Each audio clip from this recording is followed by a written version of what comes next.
Estamos de volta com a série de entrevistas, hoje fazendo entrevista ao candidato ao Senado, Rafael Furtado, PSTU. Entrevistas ao vivo aqui na Davino Matos, mas que tem reprise nos domingos, a partir das 12 horas. No domingo e no sábado, a partir das 14 horas, são as entrevistas, reprises dos candidatos ao governo. Candidato Rafael Furtado, os outros candidatos fizeram perguntas também para o senhor. Então, nós estamos aqui, três deles fizeram... Alguém faltou. Você escolhe sempre no meio, hein? Vamos lá, isso aqui, vamos ver quem foi que fez essa pergunta para você e o que o candidato perguntou. Você está identificado. João Coser, que é candidato pelo PT, fez a pergunta para o Rafael Furtado, que é do PSTU. Vamos ver qual a pergunta que ele fez para ti aqui no envelope, está bem colado. Bom, a pergunta é a seguinte: candidato Rafael Furtado, diz João Coser, quando eu administrei Vitória, fiz grandes investimentos em políticas de desenvolvimento humano, ampliei o direito das mulheres, criei políticas de proteção para as minorias, respeitei as diferenças, tratei gente como gente tem que ser tratada, com amor e respeito absoluto à individualidade. Caso o senhor seja eleito, o senhor tenha algum projeto para ampliar o debate sobre essas questões no país? O candidato João Coser fez uma pergunta, ele fez propaganda de si próprio, né, com isso aí. Acho que isso não é bem, acho que não era bem essa proposta. E também eu discordo completamente do balanço que ele faz de si mesmo, né, com relação a isso. Mas com relação a... Vou pegar um desses temas, com relação à questão da mulher, por exemplo. Acho que é uma questão importante, porque o Espírito Santo tem o triste recorde de ser o estado onde mais se mata mulheres no país, né? A média do país é de em torno de 6 mulheres mortas a cada 100 mil, e do Espírito Santo é de mais de 11 mulheres mortas a cada 100 mil. É uma coisa absolutamente aterradora. Se o Espírito Santo fosse um país, seria o país onde mais se mata mulheres no mundo. E isso, evidentemente, isso é um efeito do machismo, mas por que o machismo é tão acirrado no Espírito Santo e como combatê-lo? Uma das coisas que salta aos olhos é que no Espírito Santo há uma desigualdade de ocupação entre a quantidade de mulheres que estão ocupadas e de homens que estão ocupados. Então é necessário que haja, de fato, uma política de geração de emprego específicas para mulheres. Porque a situação de dependência financeira coloca a mulher numa situação que ela se torna mais vítima com relação a isso. E também uma necessidade de uma série de investimentos para livrar a mulher dessa situação, da situação que a dupla jornada coloca para ela, porque existe um trabalho social que é feito pela mulher que não é remunerado, que é o trabalho doméstico, além de trabalhar. Então, é necessário que haja lavanderias públicas, que haja restaurantes públicos, para que esse trabalho social extremamente valoroso que a mulher executa seja efetivamente socializado, que a sociedade cumpra com esse papel. Além disso, há toda uma série de mecanismos de proteção à mulher, de delegacias da mulher, de casa-abrigo para as mulheres que são vítimas da violência, e nada disso é feito. A Lei Maria da Penha, que em si é um avanço no papel, na prática ela não se concretiza porque não há investimentos para que efetivamente se concretizem essas políticas. Nos últimos anos, o que tem sido investido equivale... observem os telespectadores, 26 centavos por mulher do Brasil em políticas de prevenção à violência. Pegar o dinheiro que é destinado à prevenção à violência contra a mulher, divide pelo número de mulheres no Brasil, são 26 centavos por mulher. Enquanto sobra dinheiro para os bancos, o governo ao qual o senador João Coser apoia, é o governo da presidente Dilma, que é uma mulher, inclusive, dedica uma quantidade tão ínfima assim às mulheres, então, evidentemente, não se gera emprego, não se ajuda a mulher a livrar da dupla jornada, não se combate o machismo e não se tem políticas, efetivamente, para proteger as mulheres da violência doméstica. Tá, então, agora nós vamos passar para a pergunta do representante da imprensa local, Antonino Campos. Rafael, nós aqui de Guarapari, a gente vai mudar o assunto para dentro da cidade aqui. Você sabe que o nosso foco aqui é o turismo, né? Que a nossa economia gira em torno disso. Você lá dentro do Congresso, do Senado, o que você poderia fazer para poder ajudar a transformar e melhorar o turismo no Espírito Santo, em especial aqui em Guarapari? Ok. Isso é uma questão interessante, porque a gente tem que ser repensado, né, dentro de uma outra lógica. Como é que se pensa o turismo? Você oferece a cidade oferece alguns serviços para atrair pessoas que vêm para cá gastar seu dinheiro, e com esse dinheiro a cidade poderia fazer investimentos. Eu acho que isso tem que ser pensado de uma outra maneira, de uma outra lógica, do ponto de vista da população. Qual é a garantia do lazer nessa belíssima cidade de Guarapari? Qual é a garantia de lazer que a própria população de Guarapari tem, de acesso às suas belezas naturais, e da população capixaba que possa usufruir disso? Quer dizer, que condições que, por exemplo, a população, os pescadores de Guarapari, a população, realmente elas conseguem usufruir o que a cidade tem a oferecer para ela, efetivamente? A população de Vitória, uma pessoa do interior do estado, lá de Mimoso do Sul, tem um trabalhador, um professor, né, um colega, tem condição de vir vou passar um fim de semana em Guarapari, vou usufruir das praias, vou dormir. Como que o transporte ele é limitado, o alojamento ele é limitado, tudo isso está condicionado para uma loja de atrair turistas que têm dinheiro para gastar. Então isso tem que ser repensado, porque se você pensar o acesso ao lazer, assim como a discussão da saúde, a gente fala da saúde, da educação, do transporte, né? Isso obviamente são direitos que a população tem, mas o direito ao lazer também, o direito a usufruir do que a vida tem a oferecer de melhor, que a natureza tem a oferecer, a descansar, é um direito que tem que ser valorizado na população. E esses espaços que são tão belos, tão atrativos como Guarapari, por exemplo, são fechados. A grande maioria da população, da classe trabalhadora, e são restritos apenas a alguns setores. Então tem que ser repensado. Como você vai pensar?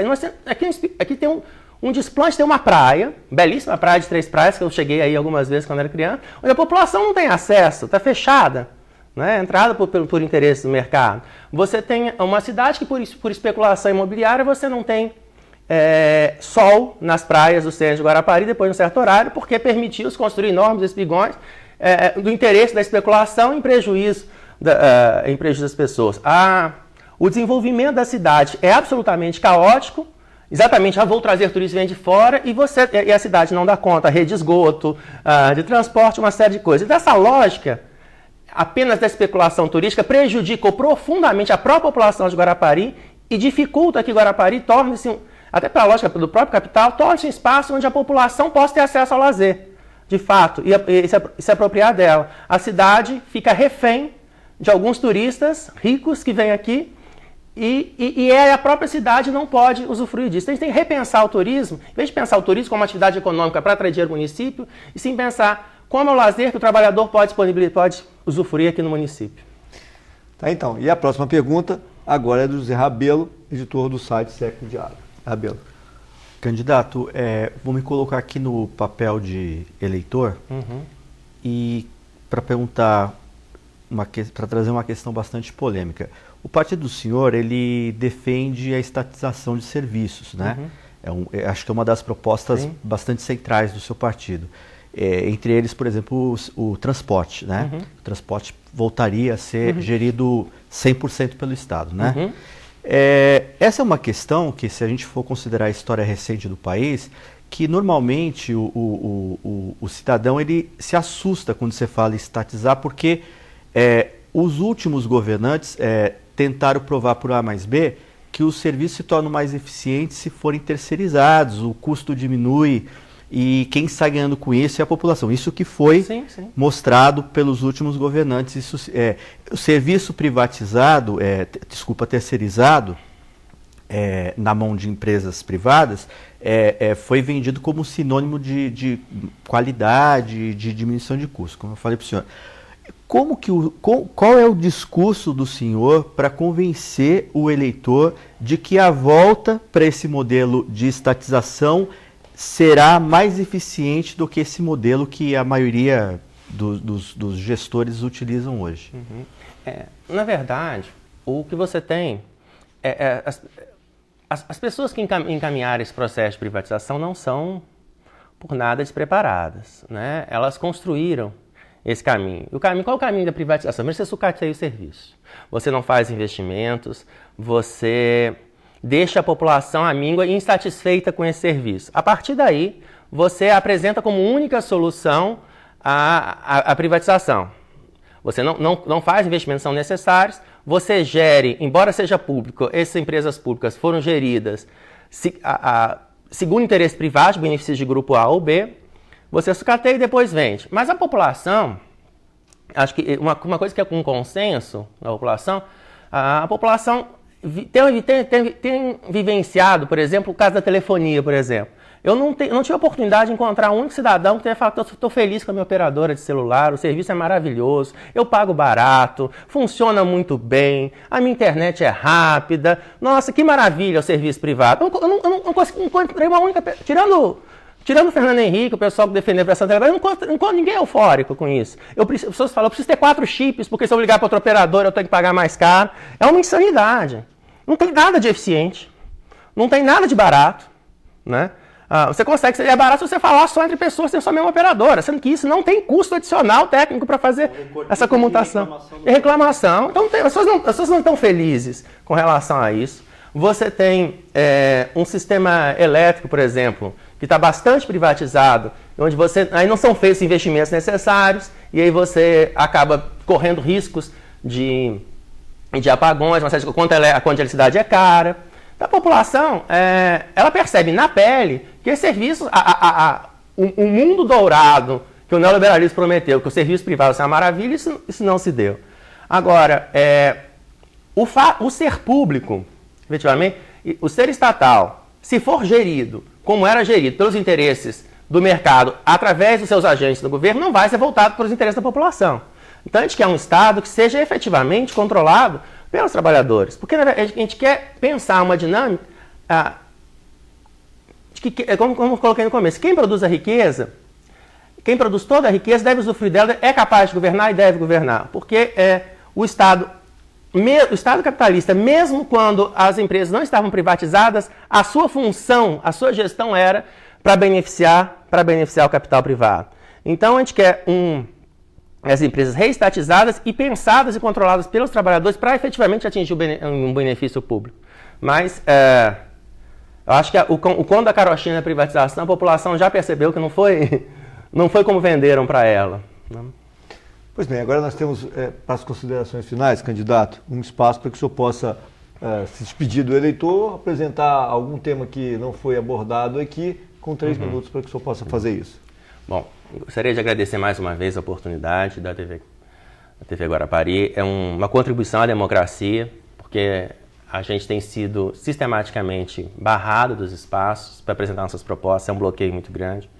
Então, a gente aproveita a oportunidade para dizer para a população que busque conhecer mais as nossas propostas, no pouco espaço que nós estamos tendo para divulgá-las, e que mais do que vote na gente, lógico, a gente está querendo voto, cada voto na nossa proposta é um reforço a luta por essas bandeiras, e mais do que isso, o objetivo da nossa campanha é ajudar a mobilizar e organizar a classe trabalhadora, a organizar a juventude em luta. Então, que as pessoas que concordam com essas posturas, com essas propostas, se aglutinem e se organizem para lutar por elas, que as transformações que são necessárias não vão se dar por eleição, não vão se dar no Congresso Nacional. Aquele não é espaço do povo. A chamada Casa do Povo não tem nada de Casa do Povo. As mudanças vão se dar com o povo organizado, nas ruas, nas greves, nas ocupações, nos piquetes, nas mobilizações. Porque o que muda a história é o povo na rua, é o povo organizado, é o povo mobilizado. A serviço disso está a nossa candidatura, a serviço disso nós compusemos essa coligação com os companheiros do PCB, o companheiro Mauro Ribeiro, candidato ao governo, e estamos nacionalmente com a candidatura do companheiro Zé Marinho, metalúrgico, um trabalhador que não mudou de lado, ao contrário, por exemplo, do companheiro Lula, que começou como uma liderança operária e depois passou para o lado capital. A gente defende a necessidade de que as pessoas participem efetivamente do seu sindicato, das suas organizações, e através disso, esse é o caminho para a transformação, para a mudança do mundo. Não é só pelo voto, não é pelo voto, é pela luta. Obrigado a todos, boa noite. Pois bem, então nós agradecemos ao senhor Rafael Furtado, ele que é candidato ao Senado pelo PSTU, por estar junto conosco aqui na TV Guarapari. Esse é o objetivo realmente. Se o senhor teve toda a condição de registrar uma candidatura, o senhor tem todo o direito também de apresentar as suas propostas, como foi feito hoje aqui, com a participação do José Rabelo, que é o editor do site Século Diário, que está reproduzindo essas entrevistas no Século Diário. Você pode entrar lá, www.seculodiario.com. Amanhã, já à tarde, você vai ter a entrevista na íntegra e também os comentários sobre a mesma. Obrigado ao Zé Rabelo por estar aqui hoje com a gente. Obrigado também ao Antonino Campos, que é do jornal Hora da Gente, membro da imprensa local aqui de Guarapari. Obrigado a você por ter acompanhado a nossa programação. Na próxima segunda-feira é entrevista com o candidato ao governo do Estado. Está previsto a entrevista com o candidato do PMDB, Paulo Artung. E nós aguardamos vocês aqui a partir das 10 da noite e com as reprises no sábado e no domingo. Até lá.